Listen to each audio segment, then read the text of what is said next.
Bonjour mes frères et sœurs, que la grâce et la paix du Seigneur soient avec chacun d'entre nous. Dieu nous aime tellement et que vraiment son amour en réalité dépasse tout autre amour. Voyez, lorsque nous lisons dans Psaume chapitre 8, le verset 5, il est dit: qu'est-ce que l'homme pour que tu te souviennes de lui, et le fils de l'homme pour que tu prennes garde à lui. En réalité, lorsque nous nous regardons, nous ne sommes rien devant le Seigneur. Mais par son amour, il nous accorde sa grâce et ne cesse de nous enseigner. C'est pour cela, ce matin encore, nous allons vraiment nous mettre dans la parole de Dieu. Mais bien avant cela, nous allons souffler un peu dans la louange. Que le Seigneur nous bénisse. Il n'y a personne qui soit comme Jésus. Il n'y a personne qui soit comme Jésus. Il n'y a personne qui soit comme Jésus. Il n'y a vraiment personne comme lui.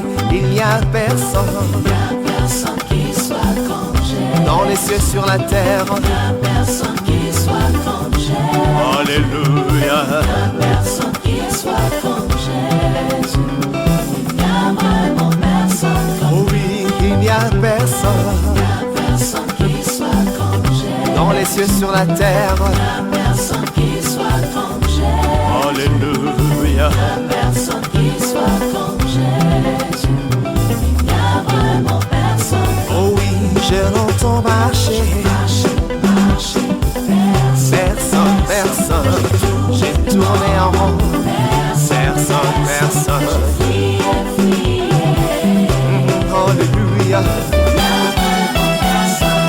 Tendre Père, je ne cesserai de te bénir et de te glorifier, toi, le Père Tout-Puissant, celui qui règne dans les cieux sur la terre et qui fait de la terre ton marchepied et du ciel ton trône. Je bénis ton Saint-Nom, notre Dieu, et je viens, Seigneur, à toi ce matin pour t'adorer, te célébrer, comme les saints anges le font dans le ciel et aussi les oiseaux du ciel qui ne cessent, notre Dieu, de t'adorer. Même toute la nature t'adore. Béni sois-tu, notre roi. Merci pour tout ce que, Seigneur, tu fais pour nous, notre Dieu. En ce matin, nous sommes dans la joie, notre Père céleste, d'être dans ta présence pour écouter encore ta parole. Sois celui-là, notre Dieu, qui par ton esprit nous enseigne et qui nous instruit en ce matin, dans le nom puissant de Jésus. Amen. Frères et sœurs, voici que le Seigneur nous accorde ce temps d'être encore ensemble pour écouter sa parole qui va certainement nous donner la vie ce matin et nourrir chacun d'entre nous d'une manière spirituelle pour que nous soyons vraiment plus forts pour aller contre tout ce qui est combat spirituel et avoir la victoire et le triomphe dans le nom de Jésus. Après que Dieu nous ait régénérés, Dieu nous ait restaurés, Dieu nous ait comblés, oui, de joie par cette louange, nous allons prendre rapidement nos Bibles dans le livre d'Ésaïe chapitre 1 et nous allons lire ce matin du verset 28 au verset 31. Et je fais ma première lecture dans la version Louis II. Il est écrit: mais la ruine atteindra tous les rebelles et les pécheurs, et ceux qui abandonnent l'Éternel périront. On aura honte à cause des térébinths auxquels vous prenez plaisir, et vous rougirez à cause des jardins dont vous faites vos délices. Car vous serez comme un térébinthe au feuillage flétri, comme un jardin qui n'a pas d'eau. L'homme fort sera comme l'étoupe, et son œuvre comme une étincelle. Ils brûleront l'un et l'autre ensemble, et il n'y aura personne pour éteindre. Voici ce que la version Louis II nous dit ce matin. Nous allons rapidement porter nos regards sur la version français courant où nous lisons le même passage, Ésaïe chapitre 1, du verset 28 au verset 31. Il est écrit: ce sera la catastrophe pour les rebelles et les coupables. Ce sera la fin pour ceux qui abandonnent le Seigneur. Oui, vous serez humiliés d'avoir pratiqué vos rites sous ces arbres sacrés qui vous tiennent tant à cœur. Vous serez déçus d'avoir choisi ces jardins pour vos pratiques païennes. Vous serez comme ces arbres quand ils perdent leurs feuilles ou comme ces jardins quand ils sont privés d'eau. L'homme fort sera l'amadou et ce qu'il fait, une étincelle. Tous deux brûleront ensemble sans personne pour éteindre. Voici ce que le français courant nous donne ce matin. Nous allons profiter de ces deux versions qui nous donnent la parole de ce jour et nous allons passer rapidement à notre méditation. Le thème de la méditation s'intitule « Le sort des rebelles et l'espérance des fidèles ». Alléluia. Ce thème sera développé sur 4 points ce matin parce que nous avons pris 4 passages et nous allons développer ce thème sur 4 points. Et le premier point, le danger de la rébellion contre Dieu. Deuxième point, la honte des idoles et des faux plaisirs. Point 3, un cœur sans Dieu devient stérile et sec. Point 4, la fin du pécheur, un feu qui ne s'éteint pas. Voici les points par lesquels Dieu va nous expliquer cette parole ce matin et nous donner des leçons. Après avoir développé ces points, nous aurons une petite prière pour vraiment nous soutenir durant toute la journée et nous amener ainsi à la conclusion et à la fin de notre méditation. Que le Seigneur nous bénisse. Rapidement, je prends le point 1, le danger de la rébellion contre Dieu. Le texte avertit, la ruine atteindra les rebelles et les pécheurs. Le verset 28.